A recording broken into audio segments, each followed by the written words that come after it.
Nama Gubernur DKI Jakarta Joko Widodo selalu berada di urutan pertama dari sejumlah hasil survei calon presiden dalam pemilu 2014. Jokowi berhasil mengalahkan sejumlah nama politisi besar di Indonesia. Namun berdasarkan hasil survei Laboratorium Psikologi Politik Universitas Indonesia memprediksi ada 12 nama yang bisa menjadi penantang bagi Joko Widodo dalam Pilpres nanti. Untuk membahas hal ini sudah hadir di studio Ketua dari Laboratorium Psikologi Politik UI, Hamdi Muluk. Prof. Hamdi, ini kalau melihat hasil surveinya, yakin nih mereka bisa bersaing sama Jokowi? Oh, saya harus optimis, yakin.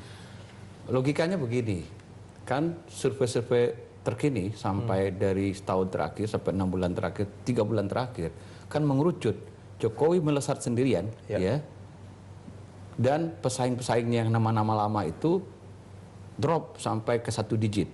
Nah, artinya tokoh-tokoh lama itu tidak punya potensi lagi untuk dimajukan bersaing dengan Jokowi, kan? Kalau itu terus dilawankan, tidak akan melawan. Nah, logika saya lebih baik kita cari orang baru, orang yang segar, orang-orang yang figur-figur yang mungkin dalam tanda kutip mirip-mirip Jokowi juga. Ini segar tapi nggak banyak juga orang yang tahu nih, Mas. Oh iya, kita kasih tahu, Anda kasih tahu dong, media kasih tahu. Dulu siapa yang tahu juga Pak Jokowi itu berlian gitu kan? 7 bulan sebelum pemilihan DKI saya bikin juga seperti ini. Ya. Jadi ada harapan, saya selalu optimis gitu. Jadi masalahnya kan bagaimana meyakinkan publik bahwa nama-nama ini juga adalah tokoh-tokoh yang potensial untuk menjadi lawan tanding Jokowi di 2014. Ya, atau kita munculkanlah entah untuk jadi cawapresnya begitu ya. Artinya 12 orang ini calon-calon yang potensial untuk jadi pemimpin di masa depan. Ini Jokowi juga dulu kalau nggak salah yang mempromosikan juga Prof. Hamdi juga ya, salah kawan-kawan ya. Pakai ini juga caranya begitu. Ya. Ya, dengan cara yang sama kita bisa dong. Dengan cara yang sama sebetulnya yang dilakukan ini ya? Iya, sama. Metodologinya sama dengan dulu kita juga menominasikan Pak Jokowi untuk menjadi penantang Foke yang serius waktu itu. Ya. Nah, ini kan tokoh-tokoh ini kan bukannya untuk pilkada ini untuk pilpres ini kan? Iya, betul. Masyarakat belum tahu ini siapa ini ya nama-nama yang disebut ini. Ya, mereka mungkin tahu bahwa mereka adalah betul juga itu juga direktur utama di mana. Ya, betul juga itu logika yang dulu itu juga yang dipertanyakan orang dulu ke Pak Jokowi loh. Pak, orang ini kan cuma bisa di skop Solo gitu loh. Saya bilang kalau dia mengerti permasalahannya, masalah lapangan itu masalah panggung. Kalau dia dikasih panggung yang besar, dia akan jalanin juga. Begitu juga yang lain. Jadi panggungnya ada yang dulu panggung wakil gubernur, ada yang panggung wali kota. Tapi kita lihat yang paling esensi apa? Apakah dia punya leadership? Apakah dia punya visi? Apakah dia mampu menyelesaikan problem bangsa yang pelik? Itu yang kita ujikan terhadap 12 nama-nama ini. Dan kita minta juga para pakar diujikan artinya mereka dilakukan apa? Diwawancara 61 pakar-pakar opinion leader itu saya minta merating nama-nama 12 nama ini ya dengan kriteria 40 item seperti sini banyak ya. Yang visioner, kepemimpinan, leadership, kapabilitas, integritas moral. Mereka merating. Nah, itulah muncul nama-nama ini. Jadi sebenarnya kita ya kalau kita bicara, Anda bicara, oh cari orang yang pengalaman dong. Apalagi cari yang pernah jadi presiden cuma 2 orang. Yang pernah jadi apalagi jadi menteri, enggak begitu kita melihatnya. Kita membuka kemungkinan ada orang-orang yang mempunyai visi yang kuat, mempunyai integritas, mempunyai kapabilitas dan semua yang menjadi parameter-parameter kita ini. Jadi itu kita kualitas. Ya, dari segi penilaian-penilaian itu, menteri hanya satu yang dimasukkan di sini. Ada M. Hatip Basri, itu pun menteri baru sebetulnya. Ya. Tidak ada satupun menteri yang dimasukkan dalam survei ini. Iya, waktu itu kita pertama kita ada 30 nama. Yang pertama kita saring adalah apakah orang-orang ini pernah punya kasus ya di masa lalu atau punya keputusan-keputusan yang kita anggap tidak berpihak pada publik, dan itu para pakar akhirnya menyaring itu. Nah, menurut pandangan responden saya, Hatip Basri ini dianggap relatif bersih begitu. Ya, orang-orang muda yang belum tercemar. Nah, ini yang dimunculkan gitu. Oke, hanya satu menteri itu saja, tidak ada menteri lain. Ada Eko Prasojo satu lagi kan, wakil Menpan. Oh iya. Nah, kalau kita melihat hasil survei ini, apakah ini bisa dijadikan satu acuan bagi partai politik manapun sebetulnya untuk mengambil salah seorang ini? Betul, saya berharap begitu. Apakah itu memang harapannya dari survei ini? Iya, kita menawarkan nama-nama gitu loh, dengan logika ya yang nama-nama lama ya kan sudah ditolak oleh publik. Cukuplah hasil survei dari 2 tahun terakhir mengkonfirmasikan itu kuatnya penolakan terhadap figur-figur lama itu. Kenapa Anda tidak coba figur baru gitu ya? Ibarat makanan, saya mengatakan ini makanan baru lebih segar. Mungkin makanan yang ditolak tuh basi mungkin yang udah diangat-angatin lagi begitu ya. Kenapa tidak coba yang baru begitu ya? Dan mungkin juga metodologi yang sama ini bisa kita ulang juga 1 kali putaran lagi untuk melibatkan seluruh pakar-pakar di seluruh Nusantara. Ini kan pakar-pakarnya baru di DKI ini ya.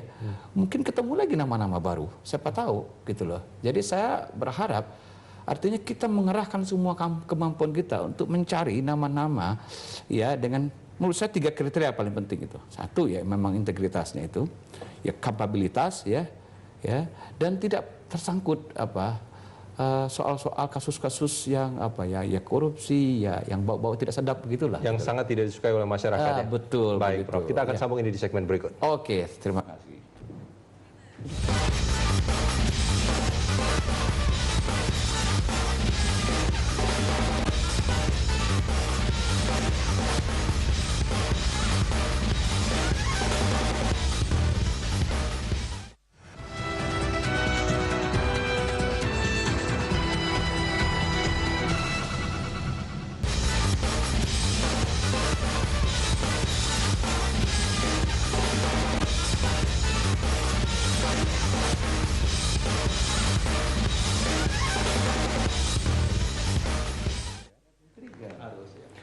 Pemirsa, dialog kita lanjutkan kembali dan saat ini sudah bergabung bersama di studio Berita 1 pengamat politik Heri Budianto. Mas Heri, ini kalau kita melihat hasil survei ini Mas Heri juga terlibat di sini sebetulnya ya? Salah satunya ya? Responden. Opinion leader. Oh, oke. Kan ada 61 tokoh, opinion leader, pakar, orang-orang yang punya pengetahuan yang banyak tentang politik, tentang isu-isu bangsa, mengisi termasuk salah satunya Heri.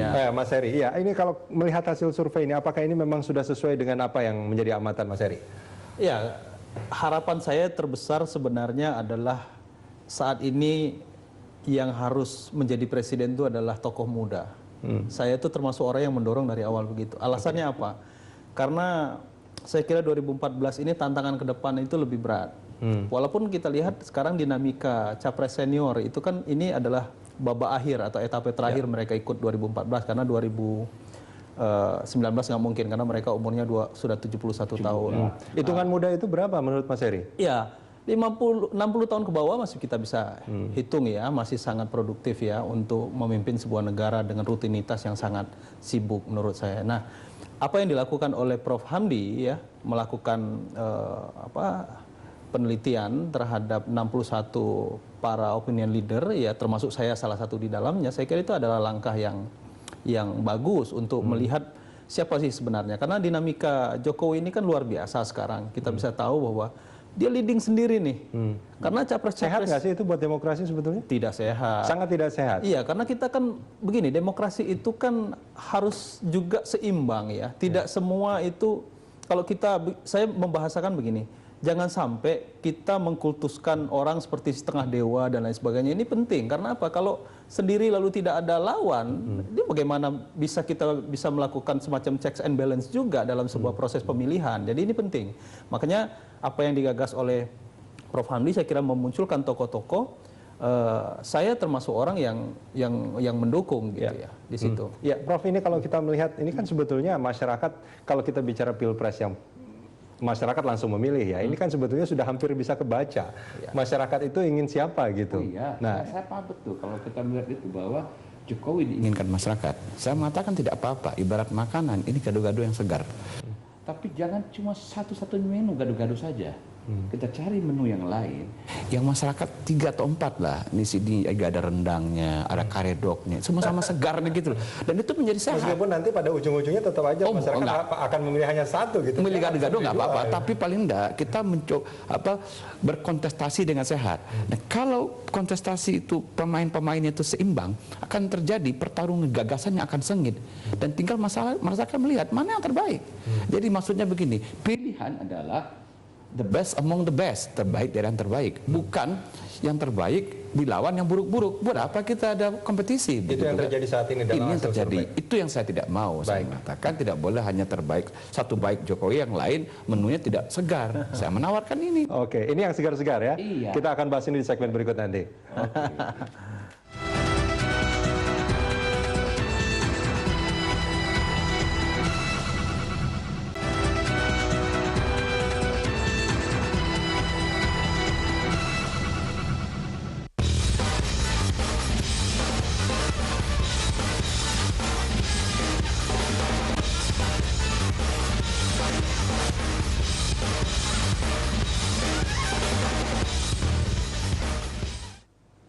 Ya, kalau kita lanjutkan kembali, Prof, ini Prof dan tim sudah menghasilkan beberapa nama ya, paling tidak ada 5 nama besar. Di situ ada Tri Risma Harini, ada Basuki Cahayapurnama yang wakil gubernurnya Jokowi, ada Anies Baswedan, ada Hairul Tanjung, pengusaha, modalnya besar ini ya. Ini juga ada Abraham Samad, ketua KPK. Dari 5 nama ini apakah memang punya kemungkinan atau peluang yang cukup besar sebetulnya untuk bersaing dengan Jokowi? Kemungkinan itu kan bisa macam-macam hal seperti tadi ya. Orang mengatakan tidak mungkin memang.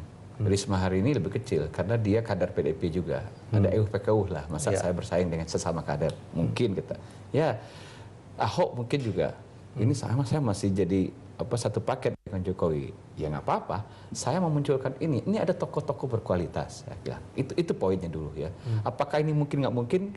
Itu masih panjang jalannya. Karena persoalan siapa berpasangan dengan siapa itu nanti kan dinamikanya ada dalam tubuh partai juga pada akhirnya. Tapi misalnya orang seperti Hairul Tanjung tidak ada constraint seperti tadi kan, tidak ada hambatan. Anies Baswedan juga tidak ada hambatan gitu loh. Dia menantang Jokowi misalnya, atau misalnya Abraham Samad mungkin agak sulit. Dia pernah mengatakan dia akan menuntaskan dulu jabatan jadi KPK sampai selesai gitu ya. Kita tuduhlah nomor 6 kan masih ada orang seperti Jokowi juga pernah mengatakan bahwa dia juga ingin menyelesaikan ada orang seperti sebagai Ignatius Jonan, itu bisa kita dorong ya. Nggak apa-apa, Anda maju saja gitu kan, keluarkan gagasan-gagasan yang terbaik Anda tentang Indonesia gitu kan. Jadi jangan takut gitu loh. Khatib Basri maju aja nggak apa-apa. Iya, masyarakat waktu memilih dalam Pilkada DKI Jakarta itu memilih Jokowi karena masyarakat juga melihat ada prestasi-prestasi Jokowi sebetulnya yang sebetulnya juga masyarakat suka gitu ya. Pembangunan di Kota Solo, terus juga ada yang juga booming adalah mobil SMK. Artinya seperti sekarang kata kuncinya begini, masyarakat memilih satu orang yang integritasnya bagus, kapasitasnya bagus, potensinya ada seperti yang saya bilang tadi, dan kedua dia punya karya-karya yang bisa dibanggakan. Udah cukup sebenarnya, dan dia bersih, itu yang paling penting. Iya, bagaimana Mas Heri menanggapi ini? Iya, gini, kita jangan melupakan satu realitas politik yang lain. Saya kira euforia, dinamika, lalu kemudian kepopuleran Jokowi sepanjang tahun 2013 ini adalah sebuah kenyataan politik, itu satu. Yang kedua adalah kenyataan politik yang lain adalah sampai saat ini PDIP kan belum mendorong Jokowi untuk maju. Ini juga harus kita sadari, jangan sampai kemudian ini ekspektasi kita terlalu tinggi lalu kemudian ternyata partai pengusungnya yaitu PDIP malah sebaliknya. Nah, ini juga menimbulkan frustasi ya bagi masyarakat kalau ini menjadi kenyataan. Nah, menurut saya dengan adanya survei seperti ini paling tidak kita bisa melihat selain Jokowi misalnya, saya bukan melihat dari sisi lawan tandingnya saja, tapi kalau kemudian kenyataan politik bicara lain lalu kemudian muncul tokoh lain, kita punya skema yang dibuat oleh Prof Hamdi bahwa ada beberapa tokoh lain yang sebenarnya mempunyai prestasi, mempunyai pemikiran-pemikiran yang bisa dijual untuk masuk ke dalam pentas kepemimpinan nasional. Itu poinnya. Lalu kemudian tadi ya, misalnya kalau misalnya ini betul-betul menjadi sebuah pertarungan antara yang diukur ya, ada kelima, kita katakan misalnya 5 besar ini, yang punya kan saya kira hanya Anies Baswedan. Karena yang lain itu tidak mungkin. Tadi sudah dijelaskan oleh Prof Hamdi. Karena Anies sekarang kan ikut konvensi di Partai Demokrat. Cuman masalahnya adalah apakah Anies nanti akan menang nih dalam konvensi, artinya seperti itu kan. Jadi dari sekian hasil survei saat ini sangat sulit bagi Anies sulit karena kita bisa lihat arahnya juga. Makanya kan beberapa teman-teman mewacanakan agar Anies mundur saja, keluar saja dari Demokrat, tapi tidak segampang itu pengetahuan saya. Apakah itu akan lebih baik bagi Anies Baswedan? Bagi Anies baik, tapi Anies punya kontrak dengan Partai Demokrat, tidak boleh mengundurkan diri di tengah jalan. Masalahnya tersandera di situ. Sebenarnya kalau Anies Anies ini tidak ikut konvensi, lalu kemudian ini kan pertanda baik. Saya kira apa yang dilakukan oleh Ini akan Mahfud disambut menjadi gerakan sosial mungkin masyarakat kan, gerakan mencari orang-orang baik gitu, mencari orang-orang baru begitu. Dan saya kira itu juga tersandra gitu. insting politiknya Anies di situ dipertarungkan di awal. Kalau mengikuti jejak Mahfud MD, saya kira beda akan ceritanya. Saya kira itu betul-betul jadi lawan tanding. Karena saya kira banyak orang tahu bahwa gagasan-gagasan Anies untuk membawa Indonesia ke depan lebih baik ya dari sekian banyak tokoh yang kita lihat yang disurvei, karena beliau selalu bicara tentang perspektif keindonesiaan 20 tahun, 30 tahun ke depan. Saya kira memang hal-hal yang seperti ini yang kita perlukan. Nah, namun lagi-lagi balik saya katakan bahwa dengan presidensial threshold 20%, niscayalah ya tokoh-tokoh yang muncul sekarang itu bisa diajukan menjadi capres. Nah, tapi kita berharap, saya berharap, termasuk orang yang berharap agar judicial review yang diajukan oleh Yusril itu bisa diterima oleh MK. Kalau itu terjadi, Mas, maka peta politik lebih ramai ya. Peta politik berubah. Dan saya kira apa yang diukur oleh Prof. Hamdi dan teman-teman dari UI ini bisa menjadi kenyataan. Gitu. Iya, tapi itu bisa menjadi kenyataan. Tapi untuk saat ini kalau kita melihat 5 besar ini saja, tadi seperti dikatakan hanya Anies Baswedan yang mungkin. Tapi nampaknya dengan kondisi saat ini pun Anies menjadi tidak mungkin. Bisa dihitung juga kan? Siapa tahu. Tapi kendaraan politiknya masalahnya kan? Iya. Kendaraan politik dengan PT 20%. Tapi kalau judicial... Tapi kalau seorang Khairul Tanjung terjun gitu, dia bisa kumpulkan partai-partai menengah juga bisa. Apalagi dengan modal yang cukup ya. Menarik, saya kira menarik ya. Menarik. Oke, kalau ya itu satu sisi. Tapi Khairul Tanjung juga sebetulnya dari berbagai survei juga pernah disurvei sebetulnya dengan hasil yang kurang memuaskan. Karena dia belum bicara lantang dia mau maju jadi presiden. Kalau dia bicara lantang mungkin ceritanya akan jadi lain. Apa yang sebetulnya bisa ya masyarakat juga kalau mau menilai dia kan pasti dia orang muda ya. Berhasil membesarkan sebuah usaha yang sebesar itu juga tidak mudah gitu. Dan relatif tidak ada cerita-cerita yang bawa tidak sedap, misalnya penggelapan pajak, bisnis kotor, kan tidak ada. Cerita bersih gitu. Jadi bisa sebenarnya. Itu yang dijual sebetulnya. Iya. Tapi ada satu hal menurut saya yang perlu publik tahu juga, apa yang dilakukan oleh Prof. Hamdi ini adalah mengukur pendapat dari opinion leader, bukan itu popular adalah vote, popularitas atau elektabilitas dari publik. Jadi menurut saya harus clear juga bahwa ketika ini menurut opinion leader seperti ini belum tentu juga itu akan jadi keinginan masyarakat sama. Tapi paling tidak itu adalah kerangka scam. Gitu tapi paling tidak biasanya masyarakat, karena masyarakat tidak besar involvement dalam politik, mereka ada kepercayaan kalau orang-orang yang high involved ini, pakar-pakar ini sudah berpikir keras menemukan orang-orang, ini bisa kita jadikan referensi. Gitu biasanya. Biasanya juga gini, masyarakat itu memang tidak punya banyak referensi. Ketika seperti Prof. Hamdi atau Mas Heri ini mencoba untuk menawarkan sosok tertentu, mereka akan mencari tahu biasanya kan siapa orang ini. Kalau ternyata itu klop dengan realita, betul juga yang dikatakan Pak Heri, Pak Hamdi ya, udah kita ambil itu, naik itu elektabilitas. Oke, tapi dengan permasalahannya seperti yang Prof. Hamdi dan Mas Heri katakan tadi, bahwa kelima orang ini rasanya masih sangat sulit untuk bersaing dengan Jokowi. Kan masih ada 5 yang bawah lagi itu. Dengan nilai yang jauh lebih kecil lagi. Bukan, ini sebenarnya harus gini, nilai di antara mereka agak relatif. Ini sebenarnya 12 orang yang sudah kita anggap bagus gitu. Betul, bagus gitu. Beda-bedanya kan tipis sekali, cuma 1 poin gitu. Cuma karena disuruh membuat peringkat, saya terpaksa kan ada 1, 2, 3, 4, 5 gitu. Tapi 12 itu sebenarnya orang-orang yang oke. Gitu. 12 orang ini, selain 12 orang ini, anggaplah misalkan yang 5 orang yang peringkat ini saja sudah tidak mungkin gitu. Saya punya lagi daftar. Apakah masih 21 ada? Sebenarnya sebelumnya. Cuma saya potong karena saya mau yang muda-muda saja. Jadi kalau ini dilebarkan lagi, yang tua-tua mungkin masuk seperti Mahfud gitu loh. Begitu. Apakah masih mungkin? Maksudnya masih ada tokoh selain... Bisa, kita bikin lagi putaran kedua seperti itu. Artinya ada tokoh-tokoh lain yang mungkin saja bersaing secara ketat dengan Jokowi di 2014. Kalau saya bilang begini, Pilpres masih panjang, Juli ya. Jadi segala kemungkinan masih terjadi. Kita ingat, ketika Pilkada DKI, Jokowi itu kan dalam waktu yang relatif singkat muncul. Dan itu banyak... Hasil survei sebelumnya dia kalah ya? Kalah, kan Foke itu luar biasa. Tapi kemudian dia bisa membalikkan keadaan dalam waktu yang sangat singkat. Kalau memang kita fokus, saya kira memang tidak menutup kemungkinan, karena memang diperlukan menurut saya arah ke depan. Jadi arah ke depan kita harus memunculkan tokoh-tokoh lain. Ada satu hal, Mas, begini, ada ketidakpercayaan publik atau ketidakpercayaan beberapa orang mengatakan bahwa misalnya mereka kan hanya wali kota, mereka kan hanya CEO di sebuah perusahaan, mereka kan hanya seorang rektor misalnya. Kan belum punya kemampuan.